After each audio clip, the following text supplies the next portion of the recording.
Well, I fully understand the concerns raised by the HYC, fostering an and environment of in understanding and this compassion. connection, Access to testing, I have treatment, and sought support is for a right we the must relevant ensure file for to be everyone put up to me, impacted by this virus. and it is Embracing the strange theme that of such World a AIDS Day, notification has been issued because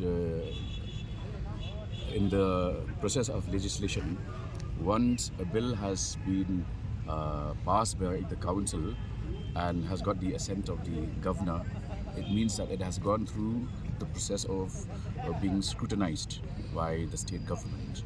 And no notification should ever, be in a position to dilute any piece of legislation, especially an act that has got the assent of the governor of the state. How do you see the lack of awareness of now?